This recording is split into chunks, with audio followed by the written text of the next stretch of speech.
ñëwuñu ci audit bi weer bii dee man maa joxe ndigal ne ñooñu comme gisuma leen waaw du ma fay ay jinne dañ dagg salaire yi buñ daggee salaire yi bu dee ñooñu ñëwaat nañ ñu jox leen seen xaalis bu dee ñëwaatuñ moom xam na lu yoon wax ci loolu parce que booy xool presque 70 millions la wala 80 millions par mois danañ xool fan la doon dugg kenn saagaw ko kenn xasu ko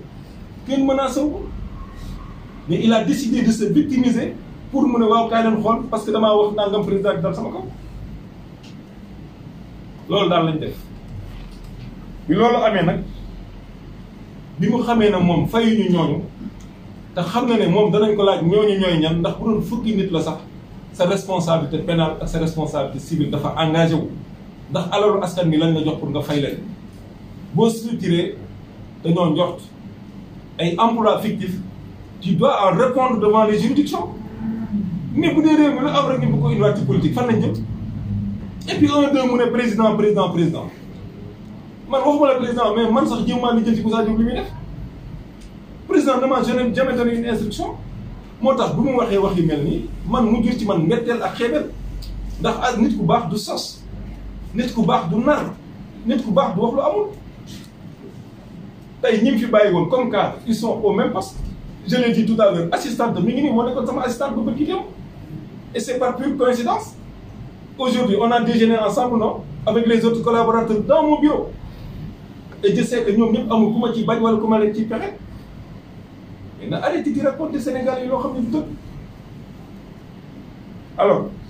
bi ñu demee tey moom tey taxaw man sama loxo dafa set dama lii dama laa waaw baax na loxoom dafa set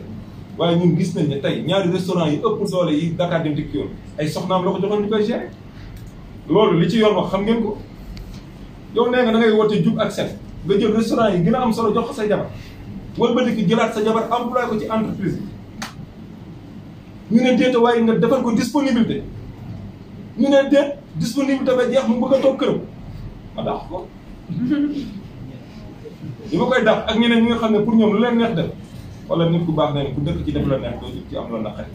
te képp ku bañ ku la tooñ bul di képp ku bañ ku la dóor bul di tooñ man je m'abstiens de le juger mais lu ma fi wax rek am naa les preuves kon man bañuma ko xeexuma ko xeebuma ko mais aussi duma ko topp ci li ko neex ba yàq sama mission ñun suñu mission mooy liggéey président musuma wax ne ma Moussa Diop lii te président xam na ne man j'ai une liberté d'expression et d'opinion sur certaines choses et je crois que au moins am na loo xam ne maa ko moomal bopp muy sama libre conscience Moussa Diop pendant 5 à 6 ans man ak moom bokk nañ la réunion de la coordination ministérielle yéen ñi fi taxaw yëpp moom leen gën a xam na ne doxuma ci lenn luy bon wala pexe wala ak leneen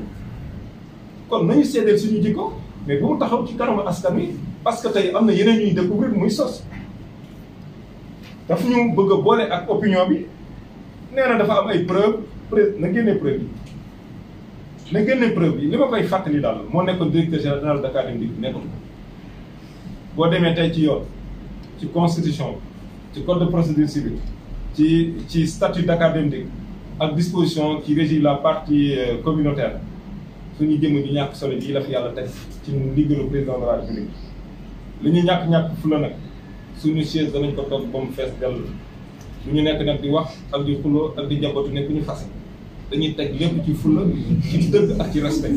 ñun dañuy liggéey amuñu temps nekk di xastante ak di saagante awma temps di jaabante sur les plans sur les plateaux dama koy fàttali c'est un avocat te avocat homme de droit la le droit c'est une science noble da ngay wax dëgg ak di jëf dëgg di jéem a manipuler nit ñi ak di yàq seen xel loolu na dàkk lu ko mooy moitié gaabi état des lieux la ñu def état des lieux boobu wane na ne am na ñuy fayeeku te ñëwuñu ay jinne lañu wala lu ñu doon man xaw ma en tout cas ñëwuñu dagg naa salaire yi ku fi ñëwaat ñu xam ne agent nga te on avait pris une note de service DRH informer tout le personnel ne leen audit dana am fu waaye nekk ci Sénégal di liggéeyal Dakar Dem Dikk mission bi dem na ba ci yow jël sa tur photo la ak nangam sax tey ñu gis plus de 200 personnes yu ñëwul muy presque ay 80 millions par mois nga ne kenn du naan bëgg a attaquer ni ñu naan président lu ko président def su amee problème moom président na ko lijjanti ndax mel na ne xolam Dakar Dem Dikk dañu ci et pire encore ci biir waxam chaque fois danaa la man samay nit nga mais nit fu mu def juróom-benni at dana fa am ay nit te digganteem ak ay nitam yéenewuñu ci dara ndax ko suur moo neex a bokkal ñun nanguñu nitu kenn xam nga nu ñu booleeg ay nitam liggéey ak ñu seqi jàmm nekk ay frère ñu ñëpp liggéey pour Sénégal jëm kanam fii daal Dakar Dem Dikk ku fi indi jàmm danañ la gis ku fi indi leneen it ñu yàlla ba nga dem ak moom nekkuñu fi di xastante et je sais que aujourd'hui su taxawee ci kanamu seetu wala bu tëddee ba guddi xam na ne Omar Bun Khattab si la a dit la vérité. Moussa Diop n'est pas un ennemi, c'est un enfant de la République boo xam ne dañ koo déggoon doxal na doxalinam man dugguma ci doxalinam ni ma taxawee mooy ñëwaat taxawal kër gi ñu ngi defaraat bus yi condition de travail yi ñu ngi koy améliorer am na nag lu bëri loo xam ne gis naa ko te wax ko jotagul peru course bi bu dee téeméer da ngeen jàpp ne benn laa waxagul waaye aw ma jotu yaa wax ak maa wax aw ma jotal 31 décembre bi nga xamee ne ñëpp a ngi seen i kër ak seen i njaboot di lekk li séeréer yi naan soos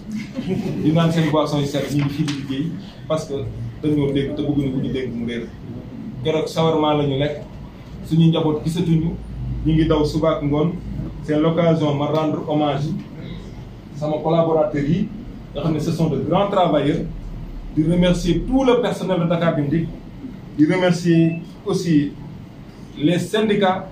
di wax Dakarois yi ak Sénégalais yi ne ñun dañ fay nekk pour liggéeyal leen li ñuy gis ci abri bus yi ak feneen ak feneen danañ góorgóorlu ndax Moussa Diop joxoon nañ ko 476 bus muy ñeenti téeméer ak juróom-ñaar fukk ak juróom-benn ay bus yu bees tax ak pièces yoo xam ne bu bus yu feebaree moom la leen war a fajee ay néewi bus la fi bàyyi ak 325 bus yoo xam ne daaw lañ ko jox ak ñaari milliards ak téeméer yoo xam ne da ko war a lijjanti pour jënd ko ay pièces